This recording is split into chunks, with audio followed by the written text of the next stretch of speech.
Yo, welcome back to the New Management Channel. It is your host, Benny Gold. I got a very, very special guest in the building. Please introduce yourself, brother. Yo, what's cracking, y'all? It's your boy Chauncey Cash.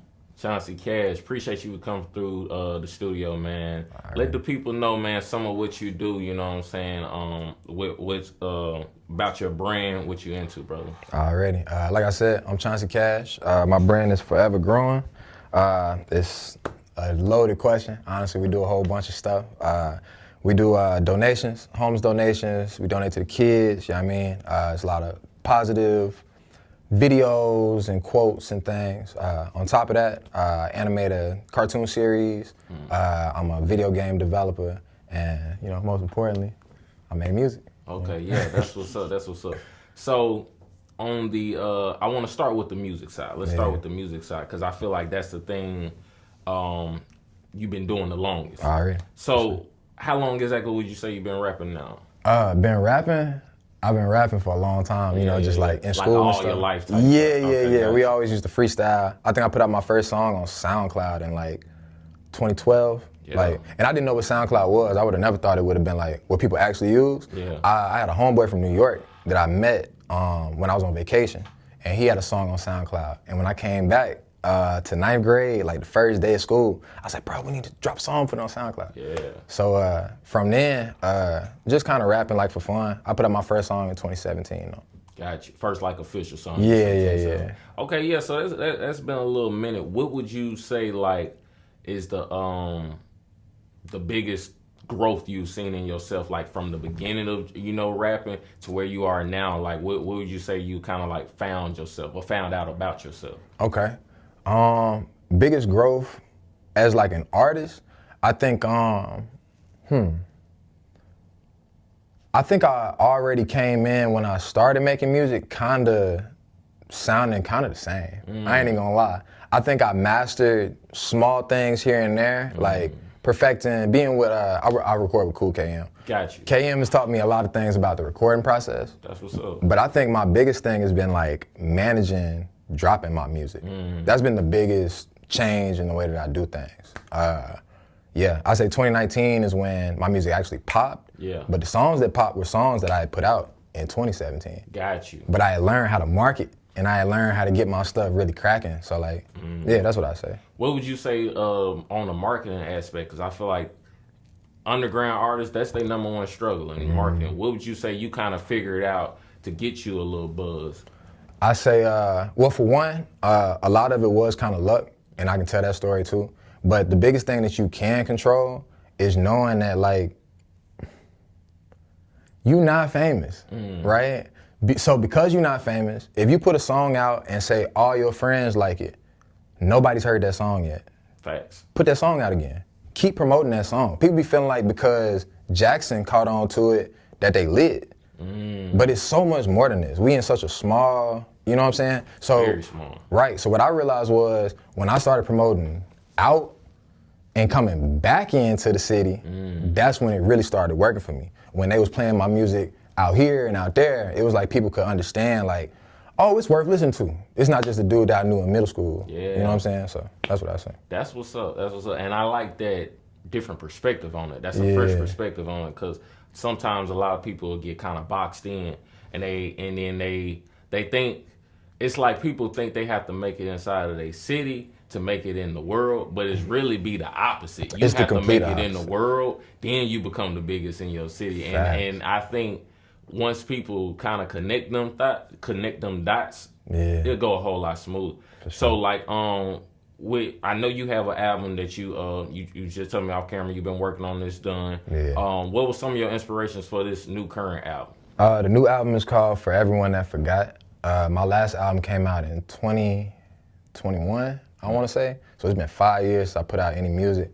Between then, though, my brand has really kind of grown into what it is, and the animations and the video games and all this other stuff. So I feel like the real concept is like, for everybody that forgot, like, the music been my thing, though. You know what I'm saying? Like, I'm really like that with the music, so that's kind of what I was moving with. For sure. So with a 5-year gap, right, do you feel like, was there any doubt with that? Because, you named it For Everyone That Forgot, But was there ever a point that you feel like you might have forgot? So it was like you had to remind yourself, hey, I still got it. You know? And it's crazy you even said that. That's what I learned the concept of the album became as I was writing it and all that. I'm the main person that forgot. Oh. In fact, I'm the only person that forgot. Yeah. You know, when I go around, people be like, man, why you stop making music? When you gonna put the music out? Like, boom, boom. But I'm the one that's like, oh, they might not listen to it. Or they might not, you know what I'm saying? Right. I forgot the reason why I put the music out. I didn't expect to receive a certain amount of success. That's why my rap name is just Chauncey. Because I thought just the homies was gonna hear, like, this Chauncey song. Yeah. You know what I'm saying? Like, I feel you though. but once I achieved, and I ain't just popping, but I have songs with hundreds of thousands of plays. Once I achieved that, if I drop a song and it only did like 2,000, I thought it flopped. Whereas 2 years ago, 2,000 was my biggest, you know what I'm saying? So like, I feel you. kind of comparing myself to myself, forgetting that the fun is what I want to do, this the art, you know? So, yeah. I could feel that because as a content creator, it's like we didn't got so wrapped up in numbers now, and especially like, you know, Instagram, when your video do anything with 1,000 on it, say it do 100,000 views, and then that next one only do 5,000 views, you be like, man, I don't want to do this no more, and you get so, I don't know, down on ourselves just because, like you said, we trying to compare to what we've done, but it's like, you can't look at it like that. You have to look at everything as a overall thing. Exactly. And like one thing I just been preaching and bringing this up in every interview, it's like, I no longer look at like content and stuff as like, I'm doing it in that moment. I always think of now I'm doing it forever.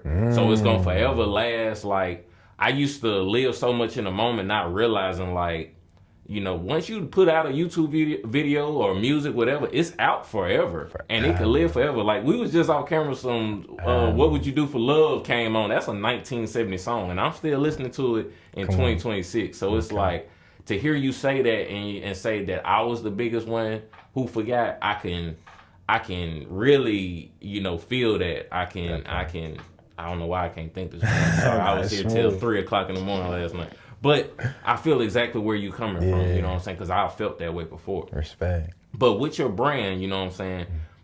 You know, of course we do got an album on the way dropping very soon, but with your brand, talk about like, you know, where it kind of started out. Okay. And you know, where it is today. Yeah, for sure. For starters, the brand is called Forever Growing.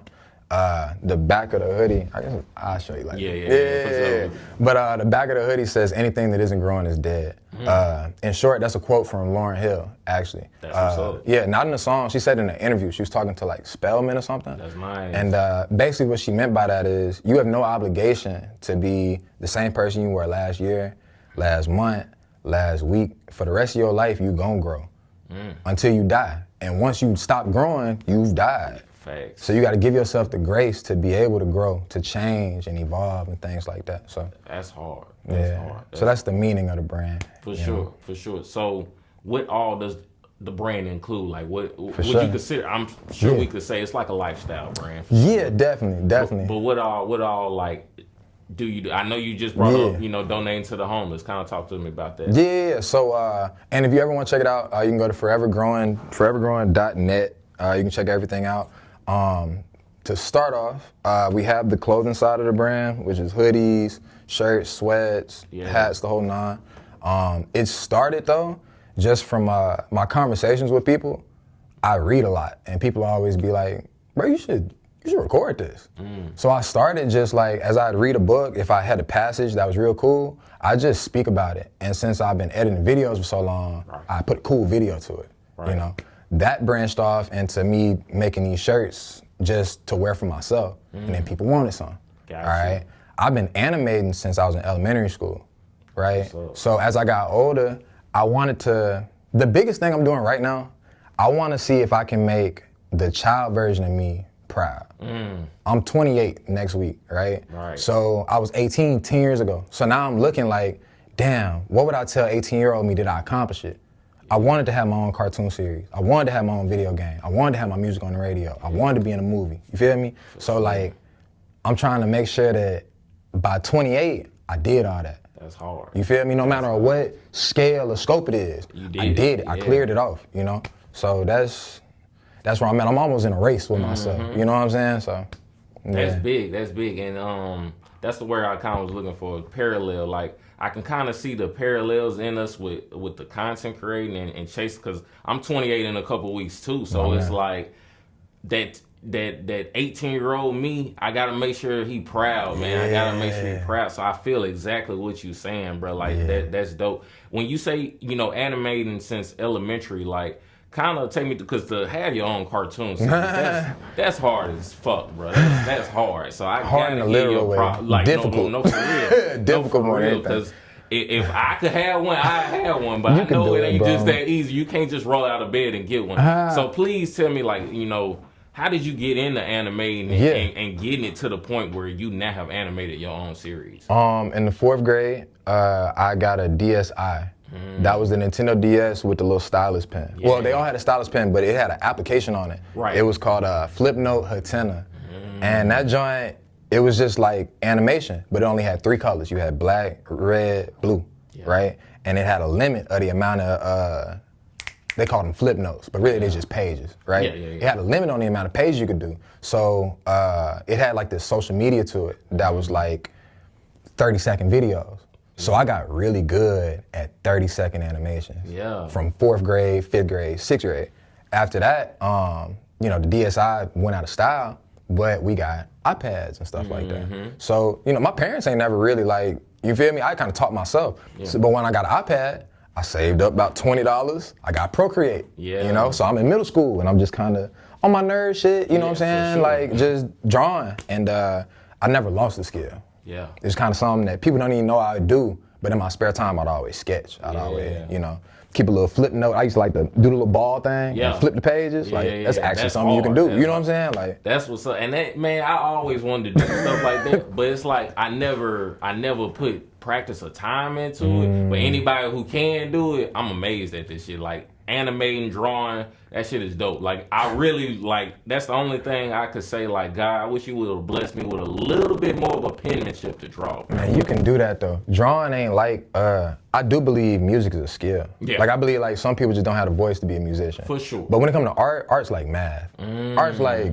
learning how to write. You can be an artist. For sure. It's shapes. Yeah, you know what I'm saying? Yeah. And like you said, it's time and repetition. And like you said, with music, I wouldn't say, I would say with enough time, anybody can do it. But your first song isn't going to sound just great until you learn things like tone, vocal projections, and things like that. Without a doubt. You got to really know how to manipulate your voice first. You know what I'm saying? Without a doubt. Especially if you have a terrible one. But you know what I'm saying? And I don't have a great voice. You know what I'm saying? But so like I understand. I've heard you on records. You hella smooth. Like your tone, your delivery, like it hits. You know what I'm saying? I appreciate you, brother. But yeah, animating and everything like that. But you also have a video game as well. Yeah. So with the series is like tied together though, right? Yeah. So the game, and before I even get started about that, the main thing is the main thing. We do these donations once a month. You can donate on the website. That's the main thing. I don't want to do none of this if we're not doing that. For sure. You know what I'm saying? But to get into that, the video game is just a tie-in to the series. Because I always said as a kid, when I had my TV show, my anime, it's going to be just like Dragon Ball Z. They got the game, Naruto got the game, you feel me? So I'm actually in school right now for data science.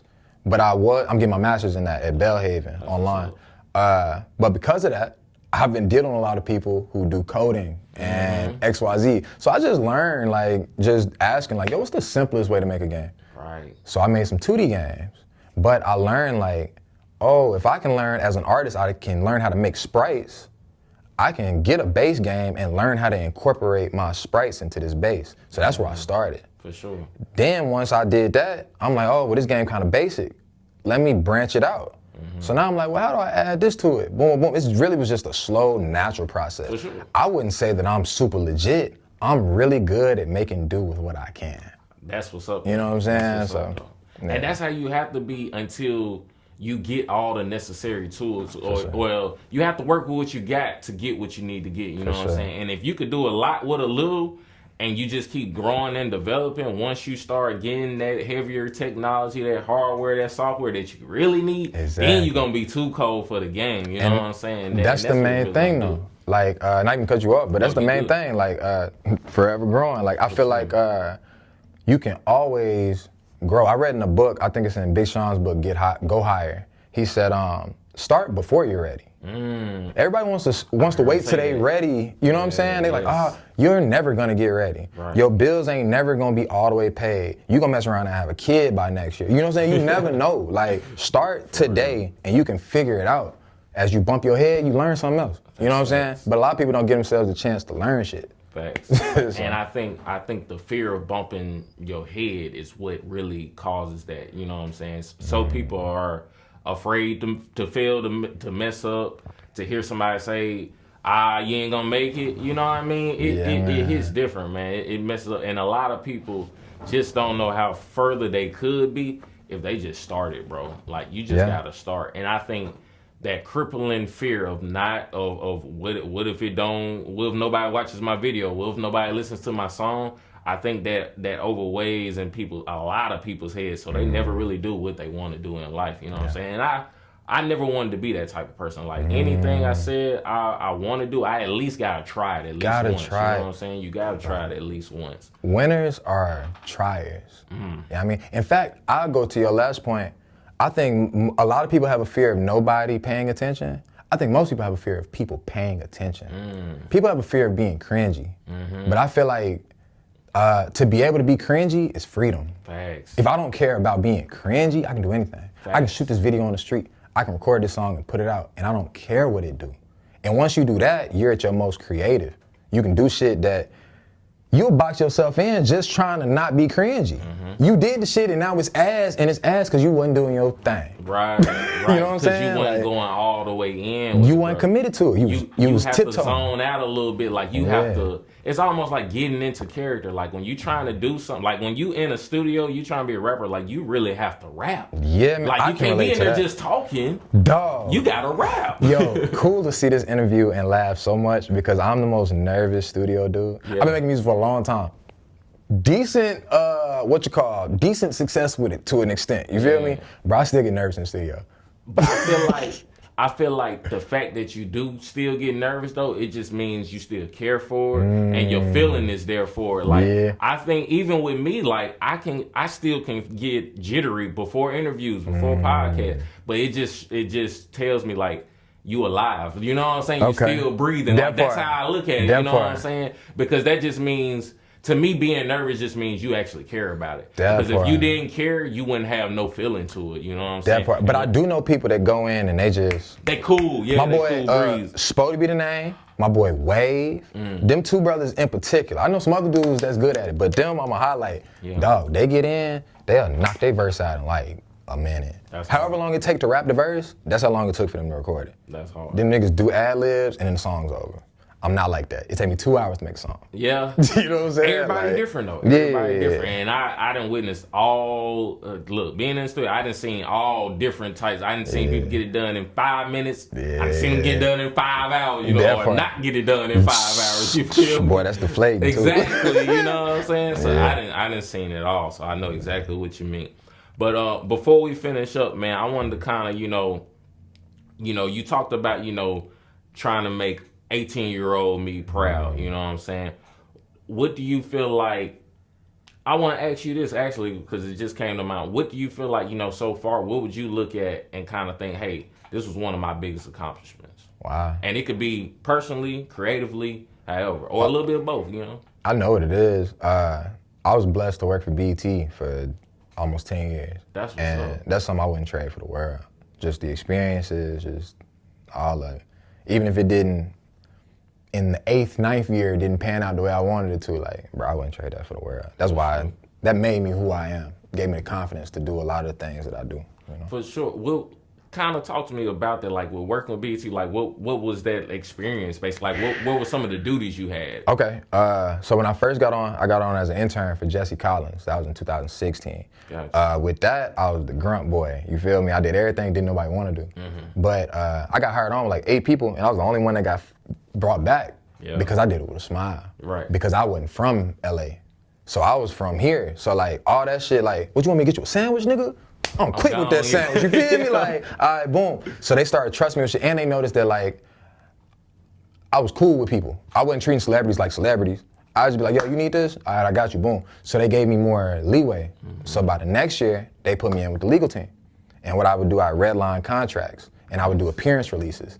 An appearance release means that we can use your likeness on television. Yeah. Anybody that got on TV from 2017 to 2022, 9 times out of 10, unless like somebody above me talked to them, I had to go walk up straight to them and be like, yo, I need you to sign this paper, boom, boom. They'd have issues. I had to go redline and get it back to the lawyers, bring it right back to them. So I built actual relationships with a handful. A lot of them, it was just like, I'm just the skinny dude that's giving them street paper. Yeah. But a couple people like a SZA, or like, you know what I'm saying? Like JID. A down to earth type of individual. I'd have multiple conversations with them because they're here every year. Yeah. And they remember me. You know what I'm saying? Like just little Taraji P. Henson or like somebody like that. Like I appreciate that. It opened up. I worked for BT before I started rapping. A lot of people don't know that. A lot of people think I was rapping and then the BT. Nah, it was because I was at BT already.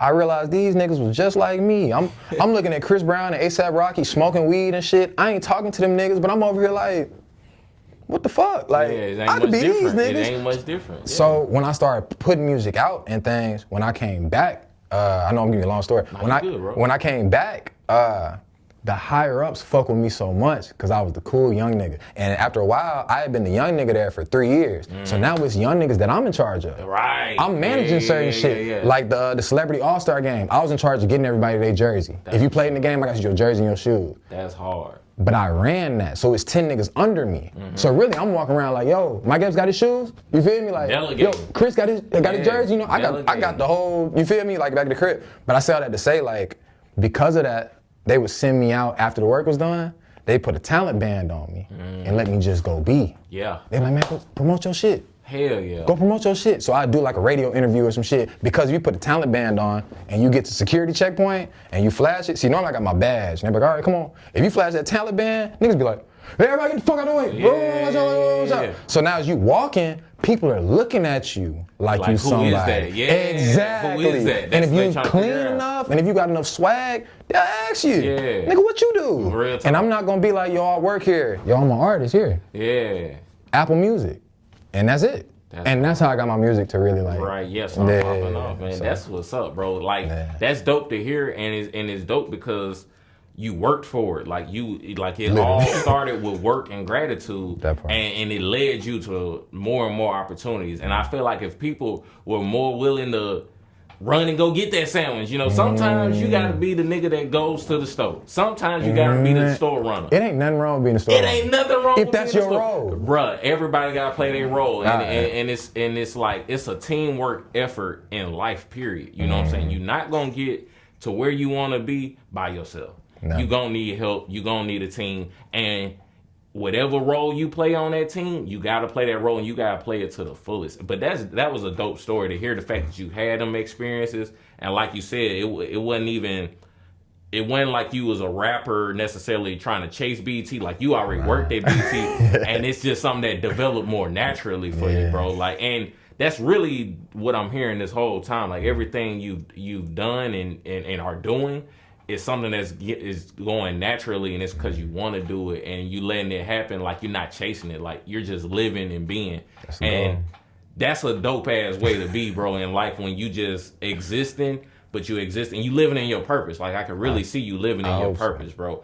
But before I let you out of here, I want to, you know, the main thing, you know, talk about the donating, where people can donate once again, for sure. Definitely go to forevergrowing.net. I'm currently I live in Dallas, Texas right now. Gotcha. So at the moment, I'm doing the donations, pickups around that area, but I want to do a really big donation back home in the city, Jackson, Mississippi, if I ain't been clear. But that's really important to me. With the donations, I've been doing it for a long time before we was recording them on video, you know. So I really, I want to do a toy drive for the kids. Actually, I'm gonna use this moment to, For sure. If y'all would like to help me with this toy drive for the kids, all right, I got this little place. We're gonna do wholesale toys. I wanna spend hundreds of dollars in there and get thousands of toys, right? I wanna set it up to where I can either go to a neighborhood or school, or I'd hate to have to just drop it off at the homeless shelter, but I will. You feel me? I already got bags of clothes, kids' clothes and stuff. So anybody that would like to donate to the toy drive or clothes, kids stuff, hit forevergrowing.net. For sure. It was long-winded. Yeah. Nah, that was great though. That was great. But I do want to ask you, like, what motivated you, bro, to really want to even start something like where you doing donations? Because I think it's dope. But what was the motivation? To be honest with you, I feel abnormally blessed. I feel extremely lucky, and it comes with a level of survivor's guilt. Like, if I'm being honest with you, and I feel like we are blessed to bless others, and there's so many people that I grew up right next to that haven't experienced the things that I've gotten to. So I feel like it would be a disservice to not use my blessings to give back to other people. That's what's up, bro. Yeah. That's what's up. And the fact that, you know, you doing it because, like you just said, I'm blessed. And the biggest blessing is to bless others, bro. So I think that's dope. I love everything you're doing, man, from your creativity, your content creation, music, you know, forever growing a brand, literally, you know what I'm saying? The name is literally what your brand is. Like, that's what's up, brother. Please let them know your social media so they can follow you everywhere, bro. Definitely. You can follow me at all social media at Chauncey Cash. It'll be tagged in here, I'm sure. For sure. The last album is called Chauncey Cash. If you want to hear that before the new album drops, it's coming at the end of this month. For sure that, man. That was Chauncey Cash, man. It's been your boy, Benny Gold. It's been another New Management interview. We are out. Peace.